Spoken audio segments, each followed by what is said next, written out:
मित्रांनो, कार्तिक पौर्णिमा अर्थात त्रिपुरी पौर्णिमा, त्रिपुरारी पौर्णिमा या पौर्णिमेच्या दिवशी ज्योतिषशास्त्रानुसार दिलेले काही खास उपाय केले तर त्यामुळे आर्थिक परिस्थिती सुधारते. कोणते आहेत ते उपाय? चला जाणून घेऊया, पण त्याआधी चॅनलला सबस्क्राईब नक्की करा आणि आमच्या फेसबुक पेजलाही फॉलो करा. मंडळी, कार्तिक पौर्णिमा अर्थात त्रिपुरारी पौर्णिमा या दिवशी पवित्र नदीत स्नान करून दान केल्याने घरात सुखसमृद्धी नांदते.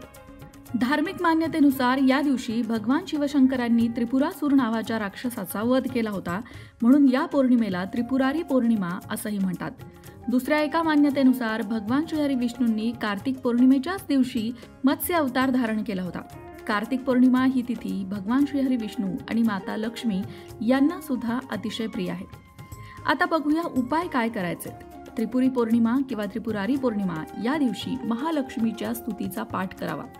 महालक्ष्मीची कृपा प्राप्त करण्यासाठी कार्तिक पौर्णिमा हा दिवस महत्त्वाचा मानला जातो आणि म्हणूनच या दिवशी महालक्ष्मीची विधिवत पूजा करून महालक्ष्मी स्तुतीचा पाठ करावा. तुम्ही महालक्ष्मी अष्टकही म्हणू शकता, श्रीसूक्तही म्हणू शकता. असं केल्याने माता महालक्ष्मीचा आशीर्वाद प्राप्त होतो आणि जीवनातल्या आर्थिक समस्या दूर होतात. आणखीन एक उपाय तुम्ही करू शकता, तो म्हणजे या दिवशी दान धर्म आवर्जून करावा. शास्त्रानुसार कार्तिक पौर्णिमेला विशेष महत्त्व आहे आणि या दिवशी दान पुण्य करणं शुभ मानलं जातं. या दिवशी तुमची जशी ऐपत असेल तसं अन्न, दूध, फळं, तांदूळ, तीळ, आवळा या गोष्टी दान केल्याने पुण्यप्राप्ती होते. इतकंच नाही तर व्यक्तीच्या जीवनात सतत येणारी संकट दूर होतात आणि त्याला सुखाची प्राप्ती होते. आता एक खास उपाय जो त्रिपुरी पौर्णिमेला आवर्जून केला जातो. त्रिपुरी पौर्णिमेला देव दिवाळीही साजरी केली जाते, त्यामुळे या दिवशी पवित्र नदी किंवा देवाच्या ठिकाणी जाऊन दीपदान केलं जातं. दीपदान केल्याने देव प्रसन्न होतात अशी मान्यता आहे. त्यामुळे व्यक्तीच्या मनोकामना पूर्ण होतात. त्रिपुरी पौर्णिमेला भगवान शिवशंकरांसाठी त्रिपूर जाळावा. त्रिपूर हा वातीचा प्रकार आहे. कार्तिक पौर्णिमेला चुकूनही काही गोष्टी करू नये आणि त्यामध्ये चंद्रदेवांचा आशीर्वाद प्राप्त करण्यासाठी कार्तिक पौर्णिमेला ब्रह्मचर्य पाळा. शक्य असल्यास जमिनीवर झोपा. कार्तिक पौर्णिमेला मांस आणि मदिरा यांचं सेवन करू नये, मांसाहार करू नये, कांदा लसूण कुठल्याही प्रकारचे तामसिक अन्न सेवन करू नये. या दिवशी घरात कोणत्याही प्रकारचं भांडण होऊ देऊ नये. कार्तिक पौर्णिमेच्या दिवशी गरीब, असहाय्य, वृद्ध अशा व्यक्तींची मदत करावी, कोणाचाही अपमान करू नये. त्रिपुरारी पौर्णिमेसंबंधी 2 कथा आहेत. त्रिपूर नावाचा एक राक्षस होता. त्याने तीर्थक्षेत्री मोठी तपश्चर्या करून ब्रह्मदेवांना प्रसन्न करून घेतले. ब्रह्मदेवांनी वर म्हटल्यावर त्रिपुराने देवता, मनुष्य, निशाचर, स्त्री किंवा रोग यांच्यापासून मला मृत्यू येऊ नये असा वर मागितला. ब्रह्मदेवांनी तथास्तु म्हटलं. ब्रह्मदेवांच्या या वरामुळे त्रिपुरासूर भलताच माजला. त्याची 3 पुरं होती, ती आकाश संचारी होती. त्रिपूर त्या पुरात बसून त्रैलोक्याला त्रास देऊ लागला. त्याच्या त्रासामुळे सर्व देव वैतागले आणि भगवान शिवशंकरांना शरण गेले. भगवान शंकरांनी त्याची 3 आकाश संचारी पुरं जाळून खाक केली. ही घटना कार्तिक पौर्णिमेच्या दिवशी घडली, म्हणून या पौर्णिमेला त्रिपुरारी पौर्णिमा किंवा त्रिपुरी पौर्णिमा असंही म्हणू लागले. लोक त्या दिवसापासून दर कार्तिक पौर्णिमेला प्रदोषकाळी दीपोत्सव करून त्रिपूर संहाराचा आनंद व्यक्त करू लागले. या दिवशी रात्री घरात, घराबाहेर, देवळात दिवे लावले जातात, दीपदान केलं जातं. गंगा स्नानाचं या दिवशी खास महत्त्व आहे. कार्तिक स्वामींचं दर्शन घ्यावं असाही विधी आहे. निरनिराळ्या देवस्थानात ज्या दगडी दीपमाळा असतात त्याही आजच्या दिवशी पेटवल्या जातात. या दीपोत्सवाला त्रिपूर पाजळणे असंही म्हणतात. दुसऱ्या एका कथेनुसार तारकासूर नावाच्या राक्षसाला ताराक्ष, कमलाक्ष आणि विद्युन्माली असे 3 पुत्र होते. मयासुराने या 3 पुत्रांसाठी 3 पुरं बनवून या तिघांना दिली.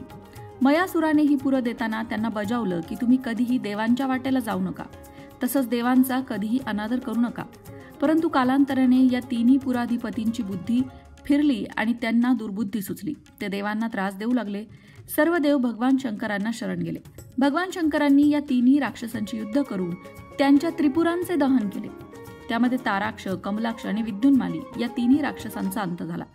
त्यानंतर लोक या आनंदाप्रित्यर्थही दीपोत्सव साजरा करू लागले असंही सांगितलं जातं. कार्तिक पौर्णिमेचा दिवस उत्तर प्रदेशात स्कंद जयंती म्हणूनही साजरा होतो. या दिवशी स्कंद मूर्तीची अर्थात कार्तिकेयांची पूजा करतात. कार्तिक पौर्णिमेस चंद्र कृतिका नक्षत्रात असताना जर स्कंदाचं अर्थात कार्तिकेयचं दर्शन घेतलं तर महापुण्यकारक मानलं जातं. कार्तिकेय हे भगवान शिवशंकर आणि माता पार्वतीचे पुत्र.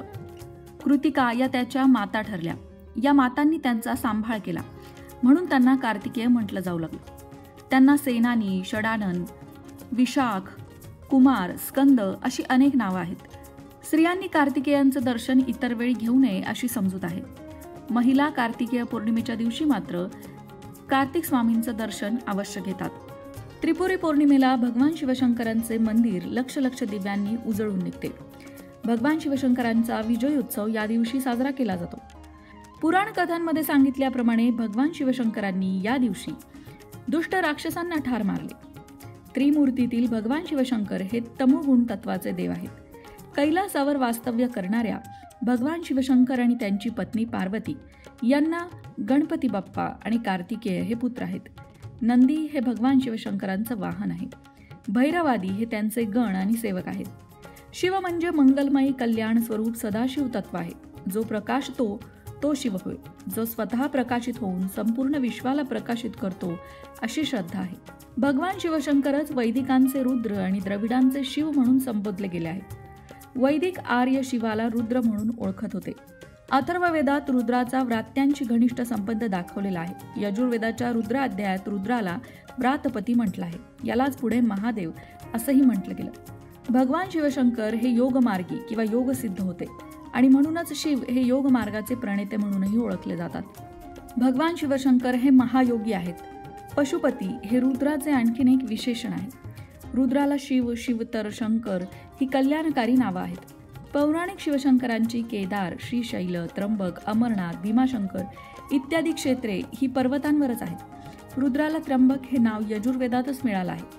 वैदिक साहित्यात अंब या शब्दाचा अर्थ पिता असा होतो. त्यामुळे त्र्यंबक हा 3 पित्यांचा पुत्र ठरतो. शैव पुराणात त्र्यंबक या नावावरून अनेक कथा आहेत. विशेष महत्त्वाची गोष्ट म्हणजे शिवाची उपासना केवळ मानवच करत नसून देव आणि दानव हे सुद्धा भगवान शिवशंकरांचे उपासक होते. रावण, बाणासूर, दैत्य हे सगळे परमशिवभक्त होते. विष्णू आणि शिव यांच्यामध्ये फरक असा की विष्णूने कोणत्याही दैत्याला कधीही वर दिला नाही, परंतु भगवान शिवशंकर हे दैत्यांनाही वर देतात. समुद्र मंथनातून उत्पन्न झालेले विष सर्व जगाला जाळत सुटले तेव्हा सर्व देव भगवान शिवशंकरांनाच शरण गेले. जगाला संकटमुक्त करण्यासाठी भगवान शिवशंकरांनीच ते हलाहल प्राशन केले. त्यामुळेच त्यांचा गळा काळा निळा झाला. शिवाने मदनाला जाळल्याची ही कथा आहे. त्रिपुरी पौर्णिमेचा उत्सव साधेपणाने, नियम आणि शिस्त पाळून साजरा केला पाहिजे. कार्तिक पौर्णिमेच्या दिवशी भगवान शंकरांनी त्रिपुर राक्षसाला ठार मारलं. आजही समाजात आळस, अस्वच्छता, अनिती, अंधश्रद्धा, अज्ञान, अनारोग्य, भ्रष्टाचार इत्यादी राक्षस समाजामध्ये दुर्गुण रूपाने वावरत आहेत, जे सज्जनांना त्रास देत आहेत. त्यांचा नाश करायला भगवान शिवशंकर तर हवेच, पण भगवान शिवशंकर आपल्या प्रत्येकाच्या ठायी आहेत. शिव उपासना करून आपण आपली शिवशक्ती जागृत करायला हवी, जेणेकरून प्रत्येकाने उद्योगशीलता, स्वच्छता, नैतिकता, प्रामाणिकपणा, ज्ञान, विज्ञान, आरोग्य यांचं उपासक बनून शिवभक्ती करायला हवी.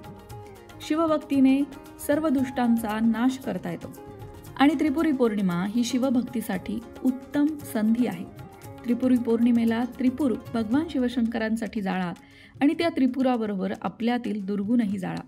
जय भोलेनाथ. अशाच प्रकारच्या माहितीपूर्ण व्हिडिओंसाठी लोकमत भक्ती चॅनलला सबस्क्राईब करा आणि बेल आयकॉनवर सुद्धा क्लिक करा, म्हणजे आमच्या नवनवीन व्हिडिओचं नोटिफिकेशन तुम्हाला मिळत राहील. तसंच योग्य आध्यात्मिक मार्गदर्शनासाठी लोकमत भक्तीच्या फेसबुक पेजला फॉलो करायला विसरू नका.